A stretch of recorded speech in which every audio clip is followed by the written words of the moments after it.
You know, if I was Canadian and made this video like right when this set re-released around Thanksgiving, I could make like a Boxing Day joke. Oh, wait, what? Apparently Boxing Day is like Canadian Christmas. Well, anyway, I'm probably just gonna have to settle for another pun down the line. So the build that I tried immediately was a stunned, staggered, frozen, knockdown targets, extra damage build. And this will knock your socks off, but I died immediately. So I'm probably not gonna recommend that build, and we'll talk about what went wrong later in the video.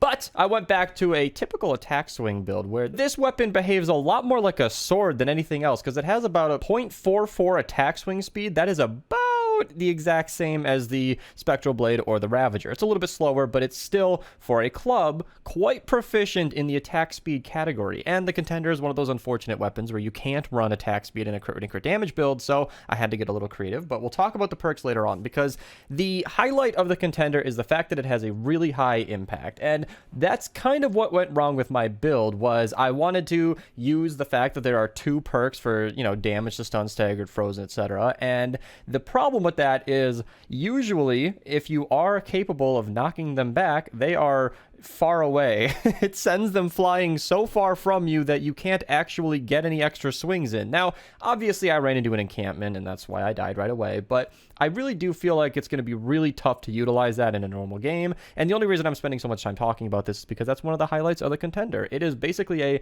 fast swinging club that is unique from the others because it has a boxing glove and sends things flying. So I figured, hey, maybe I should try this against a Smasher, and it was unimpressive. I could be doing it wrong. Maybe somebody in the comments can highlight my mistake here, but I swung it at the Smasher and the Smasher did not go flying very quickly. So I feel like if you're ever going to be knocking anything around, you can use a myriad of different weapons. I feel like I just mentioned this in a recent video, but the Sodbuster, the Metal Marauder, the Dam Buster are three rockets that are really good at this stuff. The Compression Burster bow is actually good at knocking things around, but I've never really seen much point in knocking things around because of my first clip where I just died immediately. I don't really, it's actually the exact same logic I always used in Minecraft where I never put knockback 2 on my swords because I want to keep the enemy right in front of me. I mean, unless it's a creeper and I'm getting excited, I don't see the point in making it go further away from me. I want my enemy up front where I can just eliminate them quickly. Otherwise, I would use a bow. And at this point, I'm talking about Minecraft and Fortnite because bows are a thing in both, and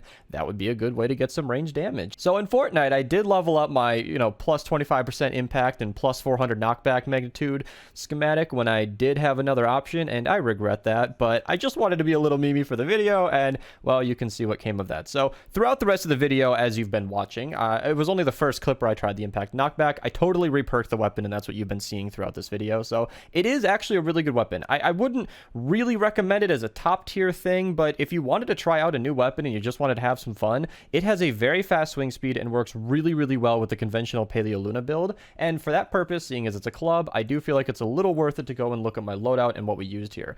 It is essentially my bare bones, basic Blast from the Past Paleo Luna build. I didn't bother with anything fancy other than just Assassination, because why not? Might as well use Assassin Sarah, up that, melee damage as I swing it faster. And then, if I'm not mistaken, I believe Swab the Deck, increasing that club damage by 17%, is, to my knowledge, the only perk in the game that specifically buffs clubs. So there wasn't really much option there. A lot of people in the past have suggested White Up Fiona when I've talked about weapons like this, but she actually only buffs swords, axes, and scythes. So it would be nice to up the crit rating of this weapon. Maybe I could put a crit damage perk on it, but I wasn't aware of any way to do that without using Totally Rockin' Out. And I'm not really a fan of Totally Rockin' Out. I like to stay alive during my fights, and Totally Rockin' Out makes it tougher to do that. And it's just not my personal playstyle, although it would work completely fine.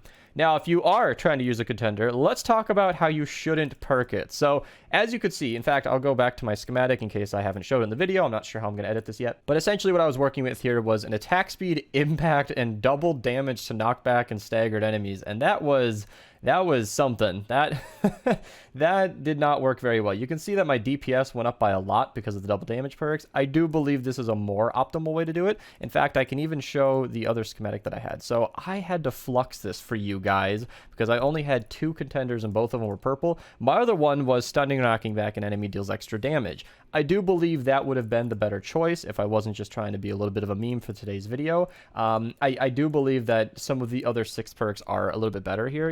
Increases impact and stun duration, can be nice. You know, hitting an enemy grants armor, can keep you alive in the fight. The 6th perk that I have on mine, the impact and knockback magnitude, can knock them away further if that's something you're trying to do. Maybe instead of killing an enemy, you're just trying to use the contender to like funnel into a jail or, you know, knock a mini boss off the map, I guess. I don't even know if this affects a mini boss. My point is, you kind of have to get creative if you're trying to utilize that. I believe that the stunning or knocking back an enemy dealing 12 base damage is probably the best 6 perk because that's just straight up damage. Now, on that note, the 5th perk kind of ties in because you can do the extra damage to stun staggered, you know, etc. And there are 2 spots for that. I guess, but as I showed already, typically when you're going to be knocking down an enemy, they're going to fly away because the knockback on this weapon is ridiculous because of the punching bag. Knockback, as many might not know, is a hidden number. So while we see impact, we can't actually see the knockback number. So I could probably pull up Fortnite DB, but I don't remember the number being there. You can go to Fortnite DB if you're interested. The name of the site is Fortnite DB. You can just go and look up this weapon. My point is, knockback is quite high, and you're probably not going to get any extra hits in to even utilize that 60%. That is why I went with damage to miss monsters and bosses, because as with every weapon in the entire game, mini bosses and miss monsters are going to be the hardest enemies to kill, so having bonus damage towards those enemies would be really nice to have. And seeing as we're not causing any affliction or slowed and snared, it's not really going to make a difference here. You could utilize, if you wanted to be crazy, you could go to Deadly Blade Crash and make melee critical hits, apply snare and affliction, but only if you are specifically using Deadly Blade Crash, perhaps even in your lead, would you ever want to consider a 5th perk for damage to affliction and slow to snared. That being said, it is an option. Now, as I mentioned, you can't do a crit build as long as you want attack speed. I always recommend attack speed. You could do double crit damage and then throw on Totally Rockin' Out. That would give you faster swing speed and a higher crit chance, so that could be a good-ish way to go. I think if you're not using Totally Rockin' Out, especially if you're using Paleo Luna, even if you're not using Paleo Luna, attack speed is always recommended. It's very, very nice to have. And straight up double damage. I can't think of a way to up the damage anymore. Like I mentioned earlier, I would love to use crit damage on this weapon, but with a 15% crit chance and no way to raise it without Totally Rockin' Out, I can't really recommend that as an option. So double damage was the way that I went to go. And peculiarly enough, I went water on this schematic. So that was very specific for you guys. Once again, right now, as of recording this, as of posting it, I would recommend nature because we are in a water zone. So if you're watching this in the future, perhaps maybe you pulled this weapon out in the summertime. Maybe we'll have, I don't know, fire missions everywhere. I don't know what could happen in the future. If it's fire, use water. If the missions are all nature, then make it fire. It's gone now because I recorded this footage a little while ago, but the only good like desert zone, which is typically where I like to record, was a fire zone. So I decided to make my copy water just for the purposes of this video. But of course, you do want to make your element, you know, specific to the zones that are going on right now. If there is no special universal element for all the different zones, then energy would be the best all around.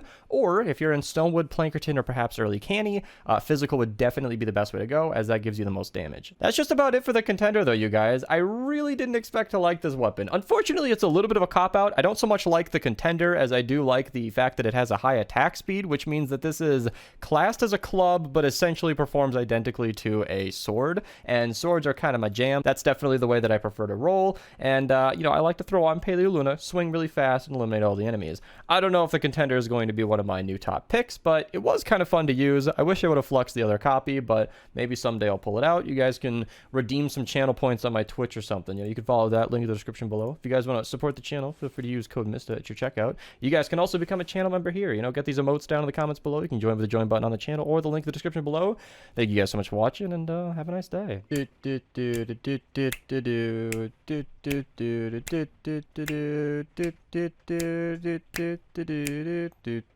And then